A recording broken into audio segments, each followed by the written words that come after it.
You know something interesting I just realized? That's that I So I was thinking like, okay, there's a lot of things going on and I've got different emotions, emozioni, associated with all these different, rotate your phone. Okay. With all these different things going on, I've got a lot of different emotions. A lot of them are uncomfortable.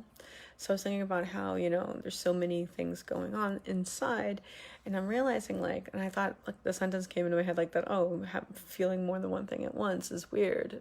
It's like hard. And it is, right? It's confusing.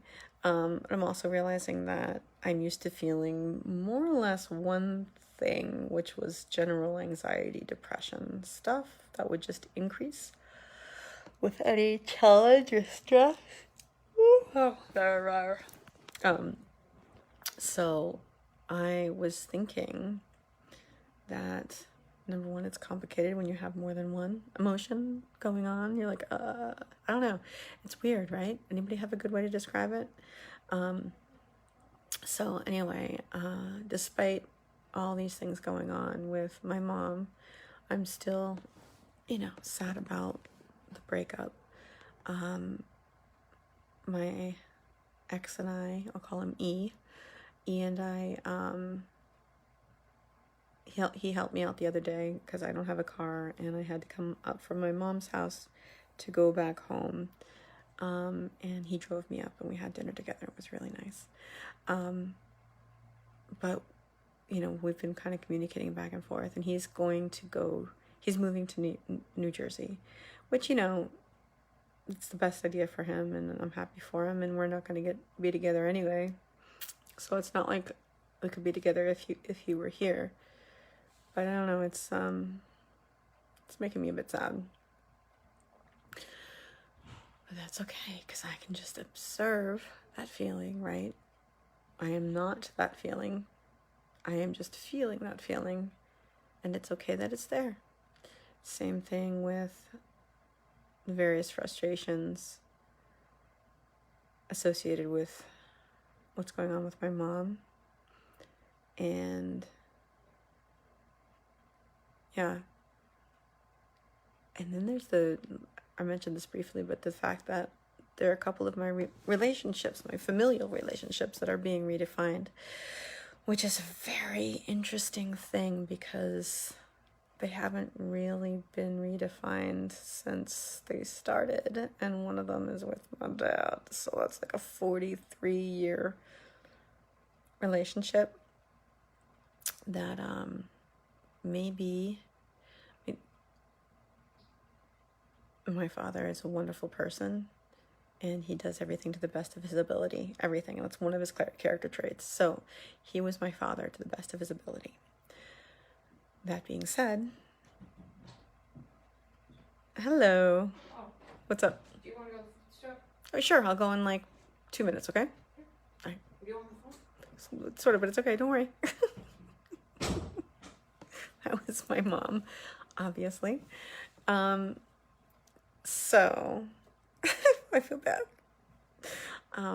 So this relationship with my father, he's been the best father he possibly could be. And he came from a difficult background, so there are a few things that maybe weren't particularly useful to my development emotionally or as far as my relationships with men, but also just between him and I. For most of my life, we've had we've loved each other, but we've always butted heads. Let's just call it that. We'll call it butting heads, like to the point of just like a going up the back of my spine a lot of times when I see him. But it's a long story. My father's quite a character, and relating to him can be tough. And he's deaf, pretty much deaf. Not like super deaf. I mean, he's super deaf, but I mean, he's not like completely deaf. But like it takes some time. And then sometimes you're like, are you like selectively deaf? I don't know. So that was that. But things are seeming to be more chill. He's been chilling out as he's been getting older. And it's about time for me to switch my reaction to him.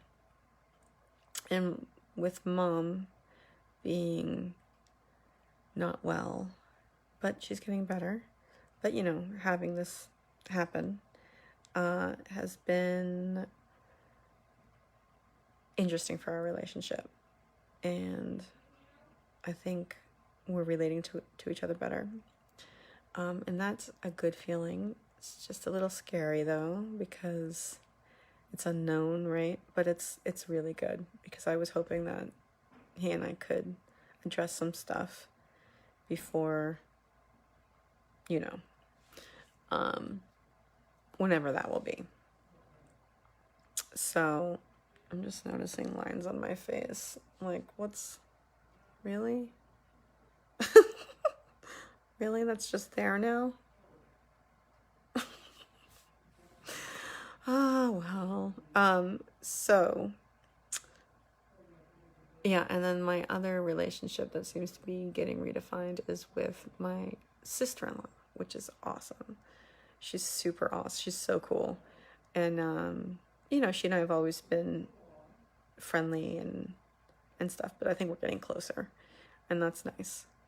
She's doing a lot to help me out, and taking a lot of the burden off my shoulders for this, especially the stuff that I'm not that great at. Like, she's volunteering for a lot of stuff, and it's like, oh, thank God, because there's some stuff that I just would not do well.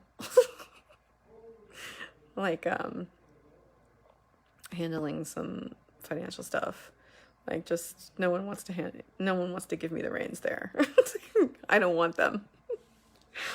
But like stuff like that. Also trying to figure out a few things.